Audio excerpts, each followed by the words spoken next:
ओम नमः श्री यतिराजाय विवेकानंदसूरये सच्चित्सुखस्वरूपाय स्वामिने तापहारिणे नित्यशुद्ध बुद्धमुक्त वेदान्ताम्बुजभास्करं नमामि युगकर्तारं मार्तनाथं वीरेश्वरम्। ঠাকুর মা এবং স্বামীজির চরণে প্রণাম জানাচ্ছি, ভক্তিপূর্ণ প্রণাম জানাচ্ছি। মঞ্চে উপবিষ্ট পূজনীয় শ্রীমৎ স্বামী সত্যেশানন্দজি মহারাজের চরণে প্রণাম জানাচ্ছি। মঞ্চে উপবিষ্ট পূজনীয় শ্রীমৎ স্বামী প্রাণারামানন্দজি মহারাজের চরণে শ্রদ্ধা এবং নমস্কার জানাচ্ছি শ্রী শুভাশিস দাস মহাশয়কে, এবং সম্মুখে সকল মহারাজদের আমার প্রণাম এবং নমস্কার জানাচ্ছি, এবং সম্মুখে উপবিষ্ট সকল ভক্তবৃন্দর উদ্দেশ্যে আমার শ্রদ্ধা এবং নমস্কার নিবেদন করছি। আজকে আমরা ঠাকুরের একটি পদধূলি ধন্য স্থানে সকলে সমবেত হয়ে রয়েছি। এখানে ঠাকুরের কনিষ্ঠা ভগিনী সর্বমঙ্গলার সাথে দেখা করতে ঠাকুর এসেছিলেন। তো যখন যখন ভগবান অবতার হন তখন তার একটি বৈশিষ্ট্য, তিনি শুধুমাত্র সিংহাসনের উপরে বসে পুজো গ্রহণ করতেই তিনি আসেন না, তিনি শুধুমাত্র অতীন্দ্রিয় একটি তত্ত্ব হয়ে থাকেন না, তিনি একেবারে আমাদের সকলের নিজের আপনার হয়ে আসেন।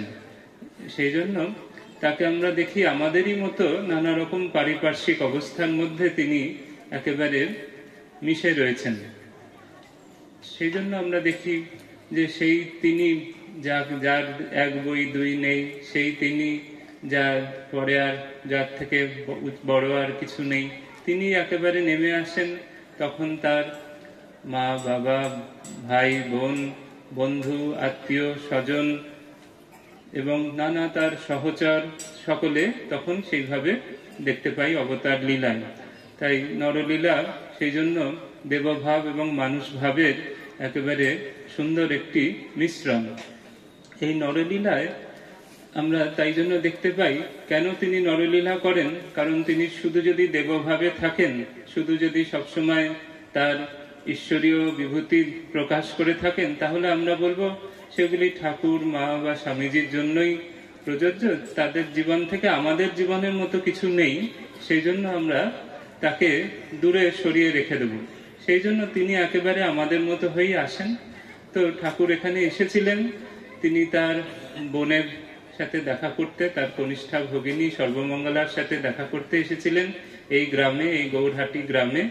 এবং পরে ফিরে গিয়ে ঠাকুর তার বোন কিরম আছে, ছোট বোন, সেটি একটি সুন্দর ছবি এঁকে তার বাড়িতে কামারপুকুরে ফিরে গিয়ে তিনি সেটি দেখিয়েছিলেন, এবং সকলে খুবই মুগ্ধ হয়ে যান যে এত সৌসাদৃশ্যপূর্ণ ছবি সেটি ছিল। তো এখানে এই যে ভালোবাসা, তার নিজের কনিষ্ঠা ভগিনী, তার প্রতি যে ভালোবাসা, এবং তিনি যে এখানে কিরম ভাবে পরিশ্রম করছেন, স্বামী সেবা করছেন, সেটিকে একেবারে সুন্দর ছবি এঁকে দেখিয়েছিলেন। এই যে তার রিলেশনশিপ বিভিন্ন মানুষের সাথে, সকলের সাথে তার যে সম্বন্ধ, এগুলি ক্রমশ তাকে আমাদের কাছের মানুষ করে তোলেন। সেরকম আজকে আমরা স্বামীজির দৈনন্দিন জীবনের সঙ্গী স্বামী বিবেকানন্দ, এই বিষয়ে কিছু আলোচনা করতে গেলে দেখব যে স্বামীজিরও এরকম সকলের সাথে একটি গভীর আন্তরিক সম্পর্ক, এক অপার্থিব ভালোবাসা, এক অপার্থিব আকর্ষণ, এক অপার্থিব টান তার স্বামীজির ব্যক্তিত্বের।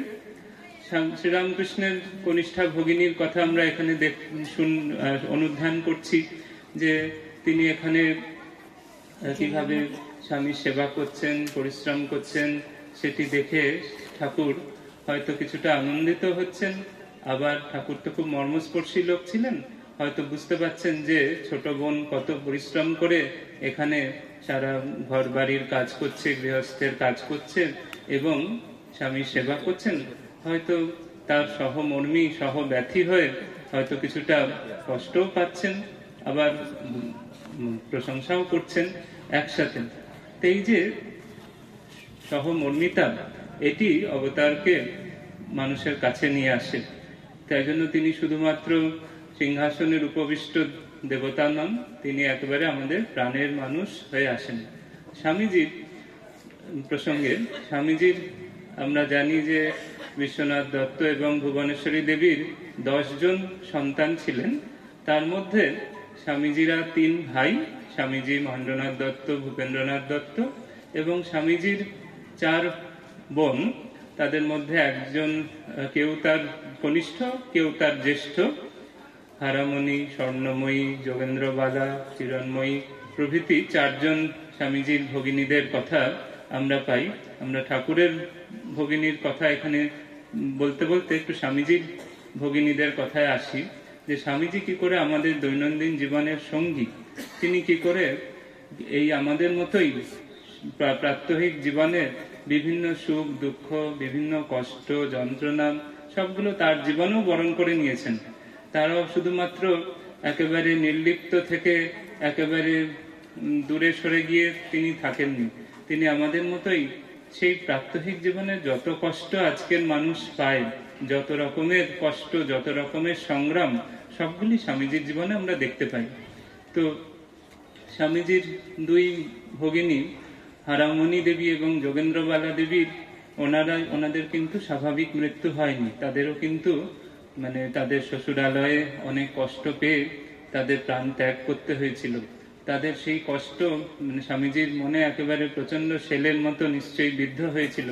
স্বামীজি, আমরা জানি বলরাম বাবুর দেহান্তে যখন স্বামীজি একেবারে খুবই দুঃখিত, তখন কেউ তাকে বলছেন যে আপনি সন্ন্যাসী, আপনার মনে এরকম অন্যের দুঃখে আপনি কাঁদছেন, অন্যের কষ্টে আপনি কাঁদছেন। তখন স্বামীজি বলছেন, তুমি কি মনে করেছো সন্ন্যাসীর হৃদয়ের জায়গায় একটি পাথর বসানো আছে? সেরকম তো না, সেটি বরং আরো বেশি মর্মস্পর্শী হয়, আরো বেশি কোমল হয়। তাই জন্য আমরা জানি যে যখন তার জ্যেষ্ঠা ভগিনী হারামণি দেবীর এরকম অস্বাভাবিক মৃত্যু হলো, সেই হাওড়ার খড়িয়াব গ্রামে স্বামীজি নিজে চলে গিয়েছেন। তখন তিনি নরেন্দ্রনাথ, তিনি সেখানে গিয়েছেন, এবং যেহেতু হারামণির প্রথম সন্তান একজন কন্যা, সেই জন্য তিনি শ্বশুরালয়ে খুবই উপেক্ষিত, এবং শ্বশুরালয়ে খুবই সেই জন্য তাকে বিদ্রূপ শুনতে হয়, এবং স্বামীও পরবর্তীকালে দ্বিতীয় বিবাহ করেন। এই সব যে যন্ত্রণা, একজন গৃহবধূর যে যন্ত্রণা, সেটি স্বামীজি তার নিজের বোনের মধ্যে দেখেছিলেন, এবং তার ফলেই যে তার যে মৃত্যু সেটিও রহস্যে ঘেরা। কারো মতে তিনি আত্মঘাতী হচ্ছেন, কারো মতে তাকে মেরে ফেলা হয়েছে, এরকম বর্ণনা। তো তখন স্বামীজি সেই খড়িয়াব গ্রামে গেছেন, এবং সেখানে তখন সেই তার যে কন্যা, সেই তার দিদির মেয়ে, তাকে তিনি নিয়ে আসেন, এবং তিনি ভুবনেশ্বরী দেবীর কাছেই মানুষ হতে থাকেন। এভাবে আমরা দেখছি যে আজকের মানুষের জীবনে যত রকমের কষ্ট রয়েছে, সেগুলি স্বামীজির জীবনেও ছিল। স্বামীজি খুব দূরের মানুষ নন, তিনি আমাদের খুব কাছের মানুষ। আমাদের জীবনে যত রকম কষ্ট হয়, আবার স্বামীজির আর এক ভগিনী যোগেন্দ্রবালা দেবী, তিনিও খুবই তেজস্বিনী মহিলা ছিলেন। এবং যখন স্বামীজি তখন আলমোড়ায় রয়েছেন, হিমালয়ে রয়েছেন, সেই সময় খবর আসে যে যোগেন্দ্রবালা দেবীও এরকম ভাবে প্রাণঘাতী হন, এবং সেই খবর পেয়ে তিনিও খুব মর্মাহত হয়ে তাড়াতাড়ি তখন তিনি হিমালয় থেকে চলে আসলেন। তো এইভাবে মানুষের জীবনে যত রকম কষ্ট আছে, সেগুলি সবই স্বামীজি ধীরে ধীরে বরণ করে নিয়েছেন। এবং এরা সব কিন্তু কেউ খুব সাধারণ মানুষ ছিলেন না। যোগেন্দ্রবালা দেবী, স্বামীজির বোন যিনি ছিলেন, তিনি খুব তেজস্বিনী ছিলেন, এবং তার যার সাথে বিবাহ হয়েছিল তাকে ব্রিটিশ অফিসারদের পার্টিতে যেতে হতো, সেখানে গিয়ে মদ্যপান করতে হতো। এগুলি যোগেন্দ্রবালা দেবী একেবারেই সহ্য করতে পারতেন না, অত্যন্ত বিরোধী ছিলেন, এবং সেই জন্য পরবর্তীকালে একসময় আর জীবন ধারণ করে থাকারও সম্ভব হলো না। এরকম নানা রকমের কষ্ট, নানা রকমের যন্ত্রণা স্বামীজি তার নিজের জীবনে বরণ করে আজকে আমাদের এত কাছের মানুষ হয়ে উঠেছেন।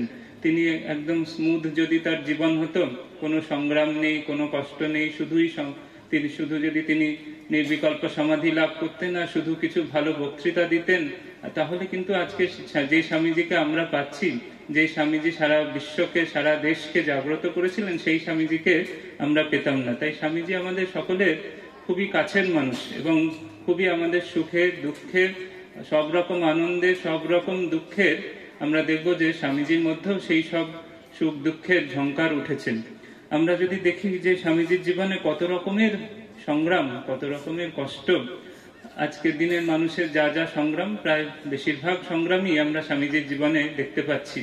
প্রথমে আসি যে তার দারিদ্র্যের কষ্ট। তিনি সম্ভ্রান্ত কুলে জন্মগ্রহণ করেছিলেন, ছোটবেলায় বেশ ভালোই ওয়েল টু ডু ফ্যামিলি।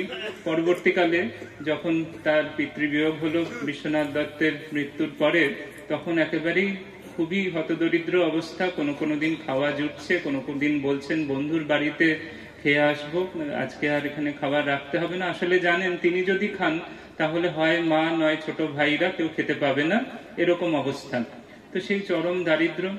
আবার আজকের দিনের মানুষের যে চাকরির অভাব, সেই চাকরির জন্য তিনি দাঁড়ে দাঁড়ে ঘুরছেন, বহু জায়গায় ঘুরছেন, কিন্তু সেরকম কোনো কর্মসংস্থান হচ্ছে না সেইভাবে।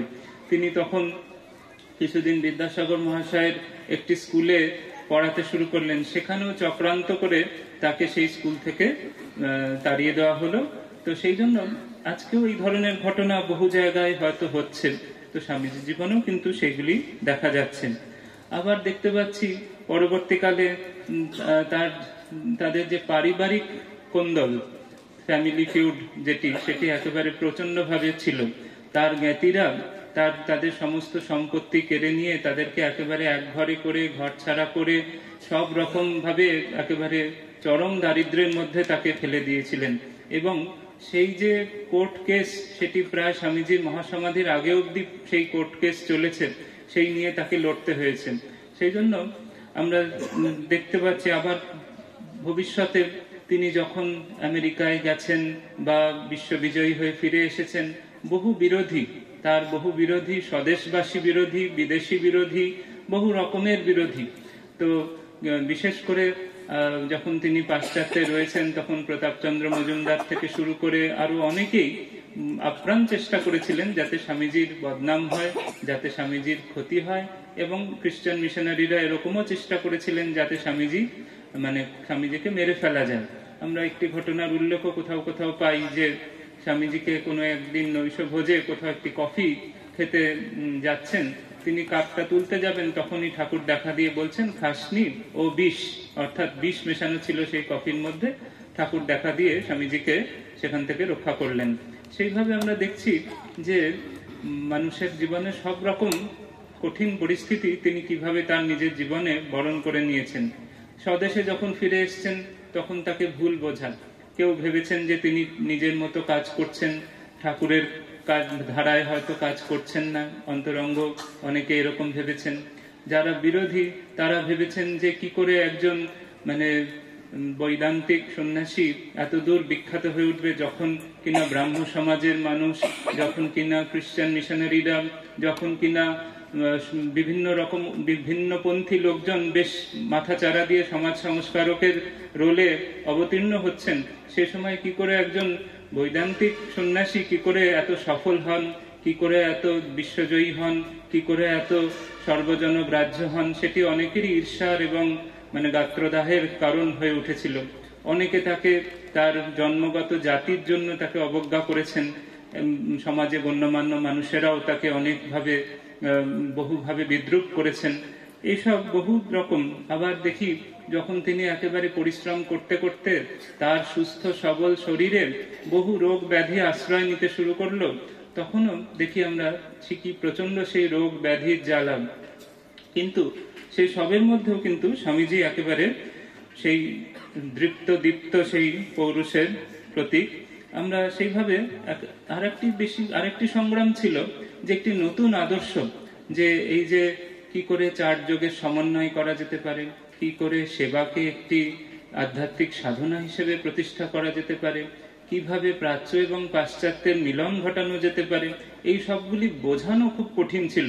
আজকে আমরা প্রায় 100 বছর পরে হয়তো কিছুটা হলেও আমরা তাকে অ্যাপ্রিসিয়েট করতে পারছি, কিন্তু তখন অনেকের কাছে এগুলি বেশ আপত্তিজনক ছিল, বেশ বিরোধিতা অনেকে করেছেন।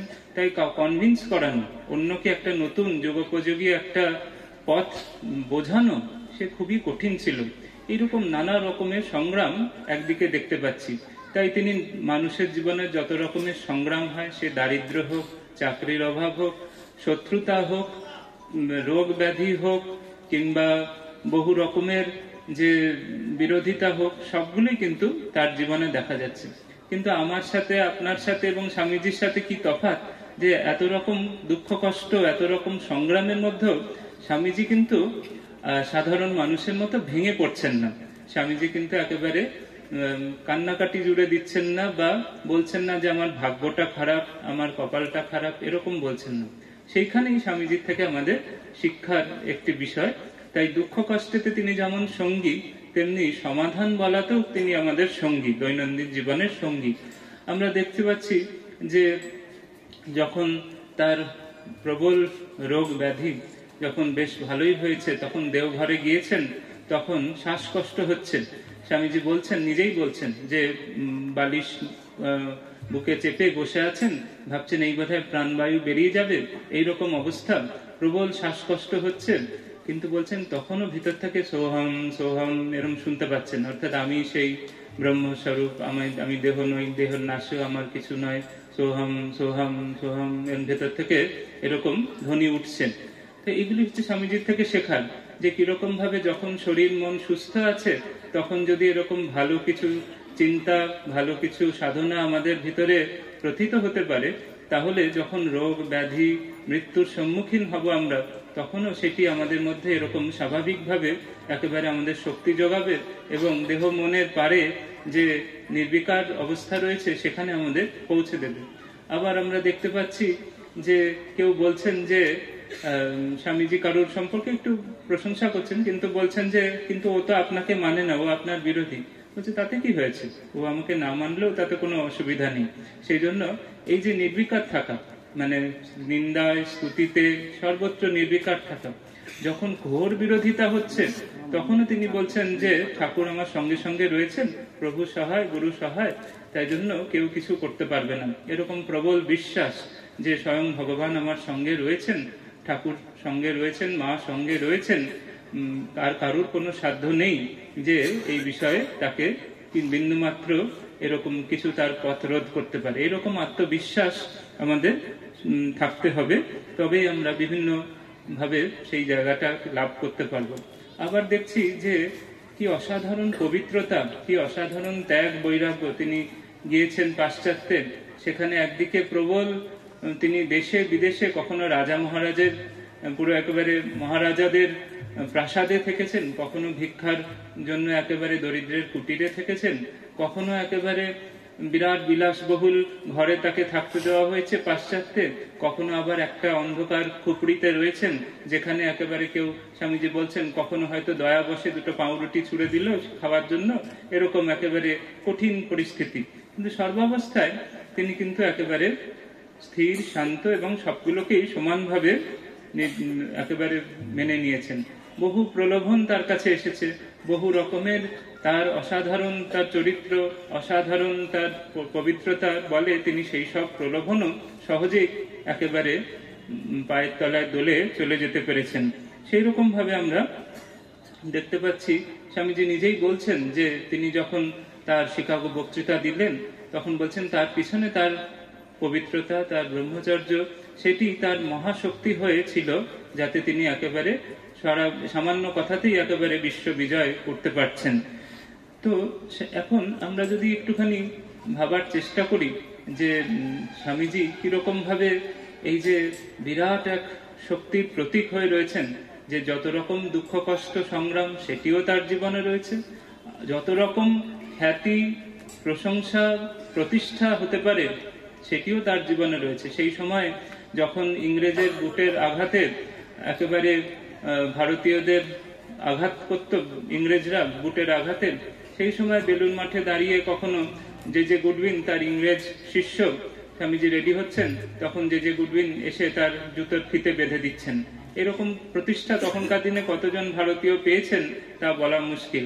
কিন্তু দুটো বিষয় তিনি নির্বিকার, তিনি একেবারে সেই ছোট্ট নির্বিকার সন্ন্যাসী, সেই বালক, সেই সদানন্দময় পুরুষ, তিনি সবসময় সবাইকেই একেবারে সমান দৃষ্টিতে দেখছেন। প্রকৃত বেদান্তের যে ভাবনা, যে সমাসত্রৌচ মিত্রেচ, শত্রু মিত্র সবার প্রতি তার সমান ভালোবাসা, সমান তার একেবারে অনুকম্পা।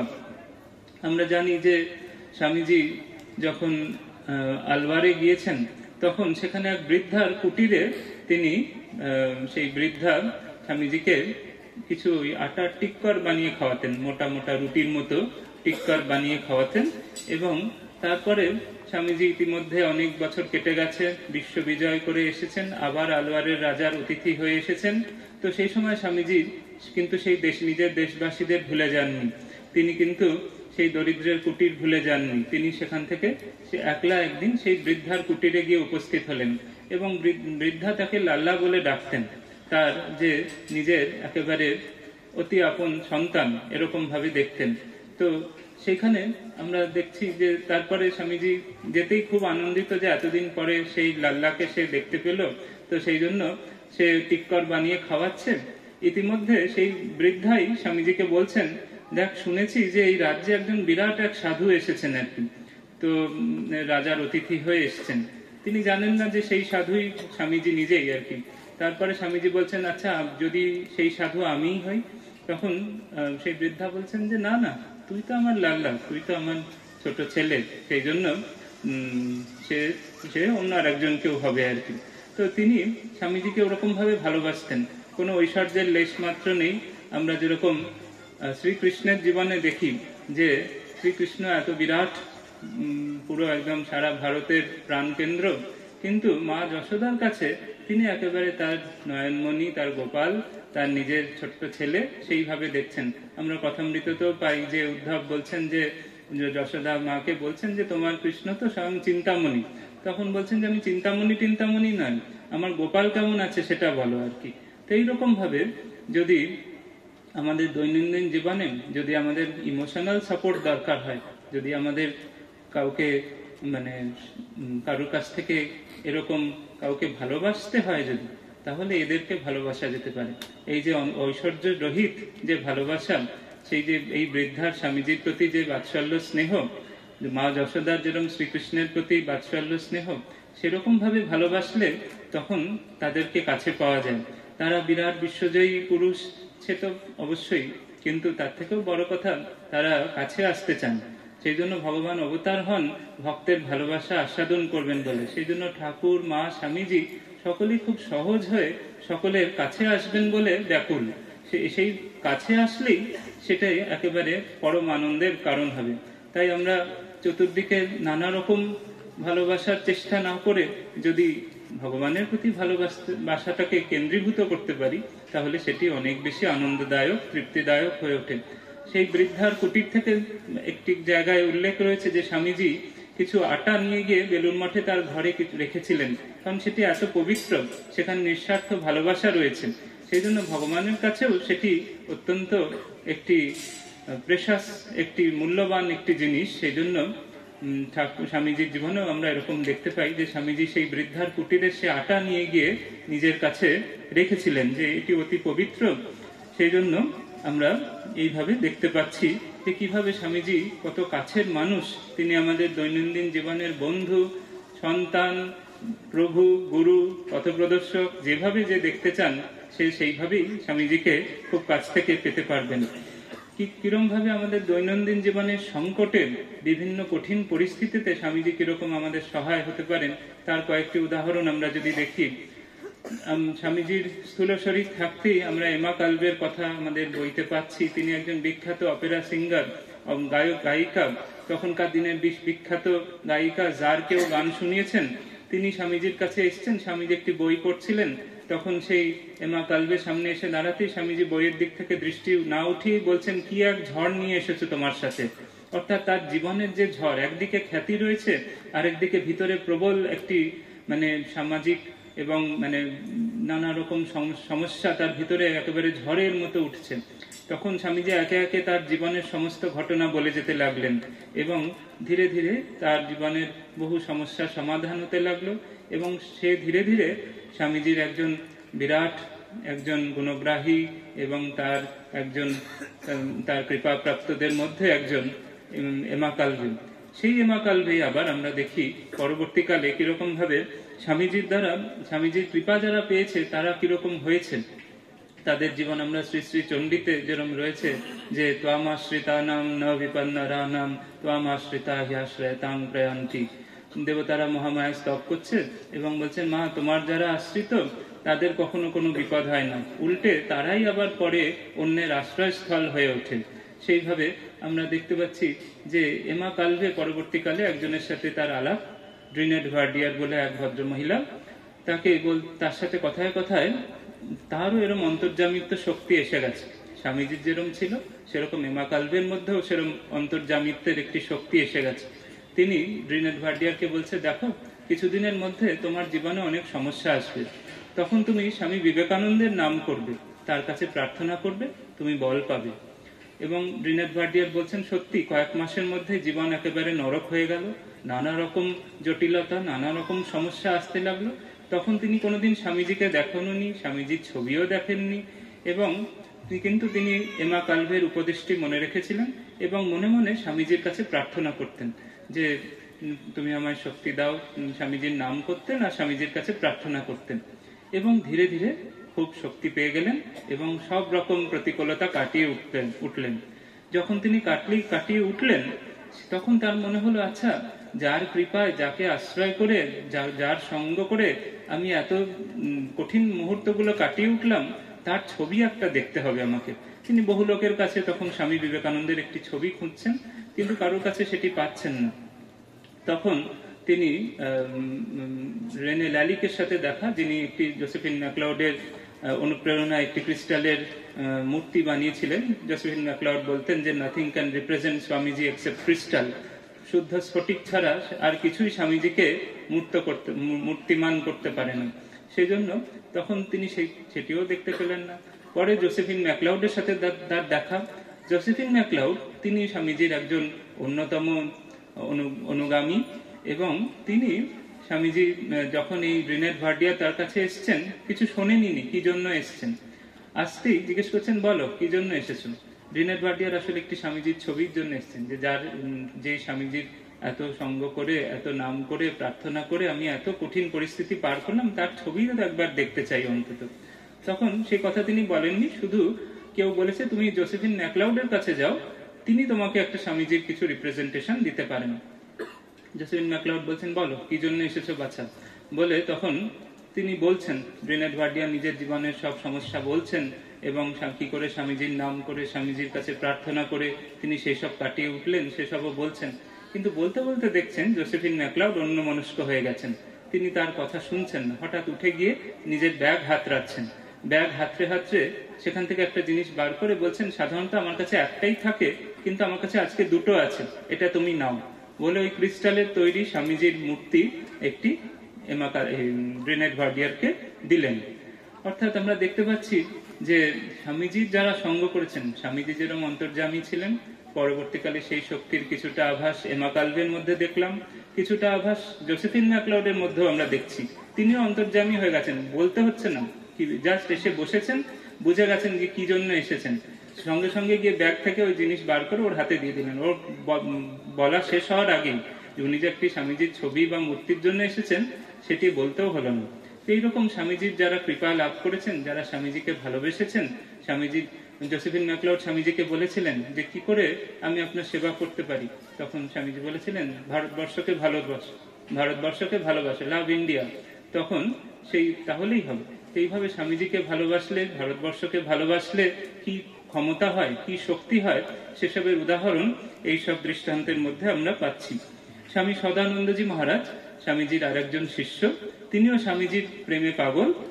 তিনি বলতেন যে তিনি যখন স্বামীজিকে পেয়েছিলেন তখন তিনি একজন পরিব্রাজক সন্ন্যাসী, বিশ্ববিজয়ী, বিশ্ববিখ্যাত স্বামী বিবেকানন্দ নন। আর সদানন্দজি তখন শরৎচন্দ্র গুপ্ত, তিনি তখন হাতরাস স্টেশনের একজন স্টেশন মাস্টার। তিনি স্বামীজির ভালোবাসায়, স্বামীজির বিরাট ব্যক্তিত্বে একেবারে মুগ্ধ, তার শিষ্যত্ব গ্রহণ করছেন, সন্ন্যাস নিচ্ছেন, স্বামী সদানন্দ নাম হচ্ছে। পরবর্তীকালে তিনি বলছেন যে আমি ওই পরিব্রাজক নরেন্দ্রনাথকে চিনি, সে মিষ্টি, বিবেকানন্দকে আমার ভয় লাগে বলছেন আর কি। অর্থাৎ সেই বিশ্ববিজয়ী, সেই বিরাট ব্যক্তিত্বকে আমি চিনি না। বলছেন যে আমি বিশ্ববিজয়ী কারোর ইয়ে হয়ে আসিনি, আমি সেই সেই কপর্দক শূন্য, সেই ঐশ্বর্য শূন্য, সেই স্বামীজির প্রেমে পড়েই এসেছিলাম। তো সেইভাবে স্বামীজি কিরকম আমাদের একেবারে খুব নিজের প্রিয় বন্ধুর মতো, এগুলো এদের দৃষ্টান্ত দেখে বোঝা যায়। স্বামীজির প্রিয় ভালোবাসায় তাদের জীবন কিরম হয়েছিল। তারা প্লেগের সেবায় একেবারে জীবন উৎসর্গ করেছেন। প্রথমবার হলো, দ্বিতীয়বার আবার প্লেগের প্রাদুর্ভাব হতে আবার তিনি সেই সেবায় নেমে পড়লেন, এবং তারপরে কিন্তু তার শরীর একেবারে ভেঙে গেল। তিনি জানতেন যে এইভাবে একটি দুঃসাহসিক অভিযান, সেখানে নামলে যে নিজের জীবনের ক্ষতি আছে সে জানতেন, কিন্তু তা সত্ত্বেও তিনি নেমে সেই যখন সেবা করলেন, তারপরে তার শরীর ভেঙে গেল এবং তার কিছুদিন পরেই তার শরীরও চলে গেল। এবং যখন ডাক্তাররা আসলেন তখন দেখছেন যে যখন শরীর চলে গিয়েছে, নাড়ি ছেড়ে গেছে, কিন্তু তখনও ঠোঁট নড়ছে, জপ হয়ে যাচ্ছে, মনে মনে অজপা জপের মতো জপ হয়ে যাচ্ছে, দেহত্যাগ হয়ে গেছে। তাই ডাক্তাররাও সেটি কোনো এক্সপ্লেনেশন দিতে পারছেন না। তো স্বামীজির ভাবে উদ্দীপিত হয়ে স্বামীজির কাজ করলে, স্বামীজির সেবা করলে, স্বামীজিকে ভালোবাসলে এরকম অজপা জপেও সিদ্ধ হওয়া যায়, এরকম দেহত্যাগ হয়ে গেলেও ঠোঁট নড়ে, জপ হয়, এরকম সব অদ্ভুত সব ঘটনা আমরা স্বামীজির কৃপাপ্রাপ্ত মানুষের মাঝখান থেকে পাচ্ছি। মেরি লুই বার্ক, তিনি স্বামীজির যে বিখ্যাত যে Swami Vivekananda in the West new discoveries, যে বহু খণ্ডে তার রিসার্চ ওয়ার্ক পাশ্চাত্যে যেসব কাজ করেছেন, সেইখানে আমরা দেখছি যে মেরি লুই বার্ক যখন কাজ করছেন, স্বামী অশোকানন্দজি মহারাজের শিষ্যা, স্বামী অশোকানন্দজি কিন্তু স্বামীজির কাছে মন্ত্র দীক্ষা হয়েছিল স্বামীজির শরীরত্যাগের পরে। তিনি ধ্যান করছিলেন, স্বামীজি তার সামনে আবির্ভূত হয়ে তাকে মন্ত্র দেন। পরবর্তীকালে তিনি ঠাকুরের অন্যান্য পার্শ্বদের কাছেও আসেন, কিন্তু সকলেই বলেন যে না, তোমার হয়ে গেছে, আর কিছু প্রয়োজন নেই। তো সেই স্বামী অশোকানন্দজি মহারাজের শিষ্যা মেরি লুই বার্ক, যিনি পরবর্তীকালে সিস্টার গার্গী, তিনি এই কঠিন কাজ শুরু করলেন। তখন অনেক দিন কেটে গেছে, বেশিরভাগ আর্কাইভে নিউজ পেপারগুলো ব্রিটল হয়ে গেছে, ভঙ্গুর হয়ে গেছে, হলুদ হয়ে গেছে, সেখান থেকে কিছু তথ্য কালেক্ট করা ডিফিকাল্ট। এইভাবে করতে করতে একসময় রিসোর্স শেষ হয়ে যাচ্ছে মনে হচ্ছে। আমরা এরকম বহু রকম কাজ যখন করি, যেগুলোকে একটি গবেষণা হতে পারে, একটি কঠিন কাজ হতে পারে, তখন একসময় মনে হবে যে আর কিছু ডেটা পাওয়া যাচ্ছে না, আর কোনো রিসোর্স পাওয়া যাচ্ছে না। তখন একদিন মেরি লুই বার্ক দেখছেন যে একজন সারা বুলের ফ্যামিলি বা একজন স্বামীজির সাথে রিলেটেড একজনের ফ্যামিলি থেকে বেশ এক পেটি চিঠি একজন পাঠাচ্ছেন। সেখানে বহু স্বামীজির পত্র রয়েছে, স্বামীজির লেখা, স্বামীজিকে লেখা, এবং সেখান থেকে উনি অনেক তথ্য পেয়ে গেলেন। এইভাবে স্বামীজি যে সিনসিয়ার, যে কোনো কাজ করার চেষ্টা করছে, স্বামীজি তার সহায় হন, স্বামীজি তাকে একেবারে কৃপা করেন। আমরা এখানে পরবর্তীকালে অনেক পূজনীয় সন্ন্যাসী মহারাজদের এবং বহু স্বামী বিবেকানন্দের অনুরাগীদের জীবনে কিরকম সব পরিবর্তন এসেছে, কিরকম সব মুহূর্ত এসেছে। একজন পূজনীয় সন্ন্যাসী, তিনি ভাবছেন যে স্বামীজির কাজে জীবন উৎসর্গ করবেন, তো তিনি তখনও জয়েন করেননি। তিনি একবার স্বামী বিবেকানন্দের জন্মতিথিতে বেলুর মঠে এসেছেন। সেখানে স্বামীজির বেডরুমের কাছে তিনি বসে আছেন, এবং তখনও একটি ডাইলেমা যে তিনি কি ঝাঁপ দেবেন না দেবেন না। ইতিমধ্যে ব্রহ্মচারীরা স্বামীজির ঘরে স্বামীজির সামনে সুন্দর সব ব্রেকফাস্ট দিচ্ছেন। স্বামীজি নিজের সারা জীবনে অনেক সময় কিছু খেতে পাননি, তাই তার জন্মতিথিতে তাকে সুন্দর করে একটু ব্রেকফাস্ট সাজিয়ে দেওয়া হচ্ছে। সেটি দেখে তিনি ভাবছেন, আমি যদি ওদের মধ্যে একজন হতাম, তাহলে আমিও স্বামীজিকে আজকে নিজে হাতে কিছু দিতে পারতাম। এরম একটা আফসোস, অভিমান এরম হচ্ছে। ইন দ্য মিন টাইম তখন বীর সেনাপতি বিবেকানন্দ, ওই যে ডাকিছে আয় রে আয়, সেই গানটি হচ্ছে। গানের একেবারে শেষ চরণে সেখানে রয়েছে যে এসো দেব এসো করুণা নিধান, লহ আজি মম তনু মন প্রাণ, কৃপা করি করো এ আশিস দান, তব কাজে যেন জীবনও যায়। যখন এই কথাটি হচ্ছে, তখন ওনার বিশাল ইন্সপিরেশন ফিল করলেন স্বামীজির কাজে ঝাঁপিয়ে পড়ার জন্য, এবং তিনি সেখান থেকে স্বামী বিবেকানন্দের মন্দিরের কাছে আসলেন। সেই মন্দিরের কাছে এসে তিনি স্বামীজির মন্দিরে যখন পৌঁছালেন, তখন দাঁড়িয়ে আছেন, হঠাৎ স্বামীজির কণ্ঠস্বর শুনছেন যে why do you fear, I am with you, ভয় কি, আমি তোমার সঙ্গে আছি। সেরকম ভাবে স্বামীজি জীবন্ত জাগ্রত দেবতা এই যুগের, তিনি সবসময় একেবারে সাড়া দেওয়ার জন্য বসে রয়েছেন। যে আন্তরিক হবে, যে কোনোভাবে এগোবার চেষ্টা করবেন, স্বামীজি তার সহায়। সেই জন্য স্বামীজির জীবন্ত উপস্থিতি বহু মানুষ বহুভাবেই পেয়েছেন। এইভাবে আমরা দেখতে পাচ্ছি যে বিভিন্ন পরিস্থিতিতে যদি কেউ আন্তরিক হয় তাহলে এরকম ভাবে স্বামীজি তার সঙ্গী হতে পারবেন। আমরা স্বামীজির কিরকম ভাবে আমাদের জীবনের সঙ্গী সেটি যদি ভাবার চেষ্টা করি, সে স্বামীজি শুধুমাত্র বেদান্তের অতি উচ্চ তত্ত্বের ক্ষেত্রে নয়, দৈনন্দিন কাজেও, রান্না বান্না হোক, গান বাজনা হোক, বিজ্ঞান চর্চা হোক, কাজকর্ম হোক, সবকিছুতেই স্বামীজির অনুপ্রেরণা ভরপুর রয়েছে। স্বামী এক পূজনীয় মহারাজ, তিনি স্বামী বিরজানন্দজি মহারাজ, যিনি স্বামীজির সন্ন্যাসী শিষ্য, তার সেবা করতেন। একবার বিরজানন্দজি মহারাজ তিনি এক গ্লাস জল চেয়েছেন। তখন সেই মহারাজ তাকে এক গ্লাস জল দিয়েছেন, পুরো এরকম ভাবে ধরে দিয়েছেন। তো তখন বিরজানন্দজি মহারাজ বলছেন, আমার ধরার জায়গা কোথায়, পুরো গ্লাসটা তো যে দিচ্ছে তার হাতে ভর্তি, বলে তিনি নিজেই দেখাচ্ছেন কি করে দুটো আঙুল নিচে আর দুটো আঙুল ওপরে রেখে এবং আরেক দিক দিয়ে গ্লাসটাকে ধরে দিতে হয়। দিয়ে বলছেন, এইভাবে স্বামীজি আমাকে এক গ্লাস জল দেওয়া শিখিয়েছিলেন। তো স্বামীজি আমাদের জীবনের প্রতি মুহূর্তের সঙ্গী।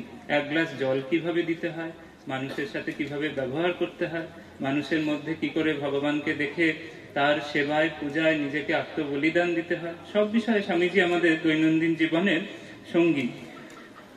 আজকের দিনেও বহু মানুষ সরাসরি তার অনুপ্রেরণা লাভ করে স্বামীজির কাজে একেবারে ঝাঁপিয়ে পড়েছেন। আমরা জানি বিনায়ক লোহানির কথা, তিনি একজন আইআইটি আইআইএম থেকে পাশ করে একজন বিরাট চাকরি পেয়েছেন, কিন্তু সেই সব চাকরির প্রলোভন তাকে টলাতে পারছে না, কারণ স্বামীজির আহ্বান, স্বামীজির কণ্ঠস্বর তার কানে বাজছেন। তিনি তখন একটি বিরাট গ্রুপ করলেন, পরিবার বলে একটি গ্রুপ করলেন। সেখানে বহু কয়েক হাজার ছাত্রছাত্রী, দুস্থ অনাথ ছাত্রছাত্রীদের থাকার ব্যবস্থা, পড়াশোনার ব্যবস্থা করলেন। এইভাবে কিরকম ভাবে দৈনন্দিন জীবনের সঙ্গে আমাদের সামনে অনেক প্রলোভন থাকতে পারে, অনেক বিরাট লিউক্রেটিভ স্যালারি থাকতে পারে, অনেক কিছু থাকতে পারে, কিন্তু স্বামীজির কাজ করার জন্য কিরকম ভাবে স্বামীজি সেই সময়ও পাশে দাঁড়িয়ে রয়েছেন এক একজনের, সেটা দেখতে পাই। শরৎ বিবেক সাগর, তিনি একজন তরুণ, তিনি মাত্র 18 বছর বয়সে তিনি একটি বিরাট গ্লোবাল কোম্পানি ডেক্সটারিটি গ্লোবাল সেটি করে তার সিইও হলেন, এবং তিনি পরবর্তীকালে আন্ডার 30 মানে ফোর্বস যে আন্ডার 30 প্রতিভাদের মধ্যে তিনি একজন চিহ্নিত ব্যক্তি। আবার অনেক সময় যে স্বামীজির সরাসরি নাম হয়তো শোনেনি, কিন্তু তার স্পিরিট, স্বামীজি বলছেন I am a voice without a form. স্বামীজির ভাব কিরম ভাবে আগুনের মতো জানতে অজান্তে বহু মানুষের মধ্যে ছড়িয়ে পড়ছে, তার কয়েকটি উদাহরণ যদি আমরা এখানে দেখি, সেখানে এই যে পরার্থে জীবন পাত করা কত রকম ভাবে হতে পারে। দুই বন্ধু, একজনের নাম অশ্বিন কার্তিক আর একজনের নাম হচ্ছে ভরত শর্মা। সত্যি ঘটনা, এটি কোনো কল্প কাহিনী নয়। সেখানে দুই বন্ধু, একজন যে ভরত শর্মা সে ভালো ক্রিকেট খেলে, আর যে অশ্বিন কার্তিক সে পড়াশোনায় খুব ভালো কিন্তু ফিজিক্যালি হ্যান্ডিক্যাপ্ট, সেই জন্য সে চলতে পারে না, লিখতে পারে না, কিন্তু পড়াশোনায় অসাধারণ প্রতিভাধর। দুই বন্ধু, প্রথম দিকে বন্ধুত্ব ছিল না, একজন আরেকজনকে দেখতে পেত না, তারপরে বন্ধুত্ব হয়। তারপরে যখন হায়ার সেকেন্ডারি পরীক্ষা পাশ করলেন, অশ্বিন কার্তিক তো খুব ভালো ছাত্র, খুব ভালো নম্বর নিয়ে পাশ করলো, ইঞ্জিনিয়ারিং কলেজে ভর্তি হলো। ভরত শর্মা কিন্তু কেমিস্ট্রিতে ব্যাক পেল, এবং সেই জন্য সে সেইবার সেটি পাশ করতে পারলো না। এবং সেখানে তখন সে কি করলো না, যেহেতু এই ছেলেটা, এই ভরত শর্মা, অশ্বিন কার্তিক লিখতে পারে না, তাই জন্য সে যে ইঞ্জিনিয়ারিং কলেজে ভর্তি হলো, তখন ওই জানলার পাশে দাঁড়িয়ে থাকতো, জানলার পাশে দাঁড়িয়ে ওর জন্য ক্লাস নোট নিত। ক্লাস নোট নিয়ে এভাবে 1 বছর কেটে গেল।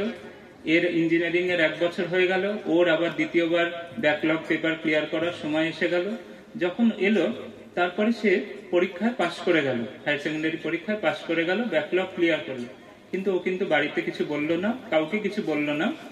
সে আরো 3 বছর, যতদিন না তার বন্ধু ইঞ্জিনিয়ারিং পাশ করছে, ওই জানলার বাইরে দাঁড়িয়ে সে কিন্তু ওই নোট নিয়ে যেত, ক্লাস নোট নিয়ে যেত, এবং বলতো যে না, আমার এখনো ক্লিয়ার হয়নি, তাই জন্য কোনো কলেজে ভর্তি হয়নি। ওইভাবে নোট নিয়ে যেত, এবং এইভাবে 4 বছর চেষ্টার পরে যখন এই অশ্বিন কার্তিক ইঞ্জিনিয়ারিং কমপ্লিট করলো, তখনও বাড়িতে বলল, যথারীতি অনেক বকা খেলো, অনেক গঞ্জনা শুনতে হলো, বাবা কথা বলা বন্ধ করে দিলেন। কিন্তু তা সত্ত্বেও তারপরে সে নিজেও একটা ভালো কলেজে ভর্তি হয়ে ভালোভাবে পরবর্তীকালে দুজনেই প্রতিষ্ঠিত হয়েছে। কিন্তু এই যে বন্ধুর জন্য যে লিখতে পারে না কিন্তু খুব মেধাবী, তার জন্য জীবনে 4 বছর সেই যে স্যাক্রিফাইস করছেন, এগুলি হচ্ছে আমাদের কাছে অনুপ্রেরণা।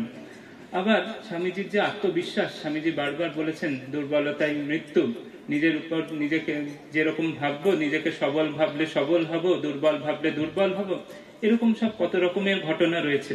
ধ্রুব বাটরা বলে একজন মানুষ, তিনি একটি ইয়াং ছেলে, 17 বছর বয়সে, যথারীতি যেরকম বাইকের নেশা থাকে, বাইকের অ্যাক্সিডেন্টে বিশালভাবে আহত হয়, হসপিটালাইজড, এবং তার 17 বছরের জন্মদিনের কয়েকদিন পরেই দেখা গেল যে তার ডান পায়ে আর রক্ত চলাচল বা ঠিকঠাক কাজ করছে না, তার ডান পাটি কেটে বাদ দিতে হয়। সেই সময় জীবন যেন একেবারে অন্ধকারে মেঘাচ্ছন্ন হয়ে গেল, কিছু আর উপায় নেই, জীবন একেবারে অন্ধকার হয়ে যেতে বসেছে। ঠিক সেই সময় ধীরে ধীরে সে আবার মনের বল করলো। যখন সেই অপারেশনের পরে তার বাবা মা তার সাথে দেখা করতে আসলো, সে বলছে যে ওদেরকে মনে বল দেওয়ার জন্য আমি হাসলাম, যাতে ওরাও মনে বল পায়। বলছে ওই 5 মিনিট হেসে যে চোখের আদান প্রদান হলো, সেটি সব থেকে কঠিন মুহূর্ত ছিল। কারণ কি, মানে ভিতরে তো প্রচন্ড কান্না আসছে, কিন্তু বাইরে তাদেরকে ভরসা দেওয়ার জন্য হাসছেন। তারপরে ধীরে ধীরে মনে বল আসলো, ধীরে ধীরে সাঁতার শিখতে লাগলো। ওই এক পা নিয়ে সে সাঁতার শিখতে লাগলো। ধীরে ধীরে সে ওই এক পায়ে সাঁতার কেটে কেটে সেই যে প্যারা সুইমিং যেটি হয়, সেখানে একেবারে প্রথমে ওটিয়ামবাকাম লেক, বিরাট 5 কিলোমিটারের সুইমাথন, যে বিরাট লেক ক্রস করা, সেখানে জয়ী হলেন, বেশ ভালো কৃতি হলেন। তারপরে 5 কিলোমিটার ওপেন সি সুইমাথন, সমুদ্রে সাঁতার কাটা, সেখানেও বিশেষ স্থান অধিকার করলেন, এবং ভবিষ্যতে ইংলিশ চ্যানেল ক্রস করারও তার ইচ্ছা রয়েছে। পরবর্তীকালে সে IIM থেকে সে ম্যানেজমেন্ট করে, ক্যাট পরীক্ষায় পাশ করে এবং কৃতি হিসেবে নিজেকে প্রতিষ্ঠিত করেন। এইটাই হচ্ছে স্বামীজির স্পিরিট, যে কিছুতেই ভেঙে পড়লে চলবে না, জীবনে সবসময় বল রাখতে হবে। ঠাকুর মা স্বামীজি রয়েছেন, কোনো কিছু অসম্ভব নয়। স্বামীজি বলেছেন যে you are the creator of your own destiny. আমরা যেরকম মনোবল পুরুষকার রাখবো, সেরকম ভাবেই আমরা এগোতে পারবো। আরেকজন, তার নাম শেখর নায়ক, সে একজন ক্রিকেটার। সে প্রথমে জন্মান্ধ, ছোটবেলা থেকে কিছু দেখতে পায় না। বৃষ্টি পড়লে ভাবে বন্ধুরা বোধহয় জল ছিটিয়ে দিল, সে চেঁচাতে লাগে। সে জানে না যে বৃষ্টি আকাশ থেকে পড়ছে, সে ভাবে যে বন্ধুরা বোধহয় হঠাৎ জল ছিটিয়ে দিয়েছে। সে তারপরে ধীরে ধীরে যখন একটা অ্যাক্সিডেন্টের পরে একটা অপারেশন হয়, তখন তার দৃষ্টি একটু একটু ফিরতে লাগে। সে তার মাকে চেনে না। মা যখন কথা বললো, তখন বুঝলো যে ওই এই ভয়েসটা আমি ছোটবেলা থেকে শুনছি, তাহলে ইনি আমার মা। এরকম ভাবে সে চিনতে লাগলো। এবং তার বাবাও খুব দরিদ্র ছিল। 3000 টাকা ঋণ শোধ করার জন্য তাকে একটা জায়গায়, মানে একদম সেই সবকিছু পণ রেখে তাকে কাজ করতে হয়েছিল। তার মাও জন্মান্ধ, মারও দৃষ্টি নেই। মা ছেলের সাথে স্কুলে দেখা করতে যাবে, সেই জন্য বহু কিলোমিটার হেঁটে যেত, যাতে বাস খরচটা বাঁচিয়ে ছেলের জন্য একটা বিস্কুট কিনে নিয়ে যেতে পারে। এরকম ভাবে নিয়ে যেত। এবং সেই ছেলেটাকে বলতো যে দেখো, তোমায় আমি এত দূর অব্দি নিয়ে এলাম, এবার বাকিটা কিন্তু তোমাকেই জীবনে একটা দাগ রাখতে হবে। যেরকম স্বামীজি বলতেন যে তোমাকে কিন্তু এরকম ভাবে এবার বাকি তোমায় করতে হবে। তার বাবা মারা গেলেন ছোটবেলায়, মাও মারা গেল সব 20 বছরের আগেই, তার টিনেজেই কিন্তু তার মা বাবা দুজনেই চলে গেলেন। পরবর্তীকালে সে খুব ভালো ক্রিকেট খেলতো। তখনকার দিনে, মানে ক্রিকেট বলতে ওরকম অল্প দৃষ্টি দেখতে পাচ্ছেন সেই দিয়ে। তারপরে সেখানে সে ব্লাইন্ডদের জন্য যে T20 ওয়ার্ল্ড কাপ হয়, সেখানে ভারতের অধিনায়ক হলেন, এবং তিনি সেইভাবে একেবারে জয়ীও হলেন ইংল্যান্ডের এগেনস্টে একটি ম্যাচে। এইগুলি হচ্ছে স্বামীজির স্পিরিট, যে স্বামীজিকে ধরলে আমাদের দৈনন্দিন জীবনে এরকম মনোবল আসবে, অনেক সংগ্রাম আসবে। স্বামীজি নিজের জীবনে সব রকম সংগ্রাম বরণ করে দেখিয়ে দিয়েছেন, যে পূজা তার সংগ্রাম অপার, তাহা না ডরাক তোমা, চূর্ণ হোক স্বার্থ সাধমান, হৃদয় শ্মশান, নাচুক তাহাতে শ্যামা। সেটি স্বামীজি তার নিজের জীবনে সেই সাধনা করে দেখিয়ে দিয়েছেন। বাকি আমাদের শুধু আহ্বান করছেন যে তোমরাও সবাই এই সংগ্রাম বরণ করো, এবং আমার মতো এই বীর বিক্রমে নিজের জীবনে প্রতিষ্ঠিত হও। আজকে আমরা ঠাকুরের পদধূলি ধন্য এই বিশেষ স্থানে বারবার ঠাকুর মা স্বামীজির চরণে প্রার্থনা জানাচ্ছি, যাতে তারা আমাদের সেই শক্তি দেন, যাতে আমাদের জীবনের সব দুঃখ দুর্বলতা, সব রকম কিছু অতিক্রান্ত করে আমরা সেই পরম শক্তি পরম আনন্দ লাভ করতে পারি নিজের নিজের জীবনে, এবং সেটি যাতে অন্যের জীবনেও সেটি বিতরণ করতে পারি। ওম ঐং সংগায় সাবরণায় সশক্তিকায় সপার্ষদায় সর্বদেব দেবী स्वरूपाय श्रीरामकृष्णाय नमः।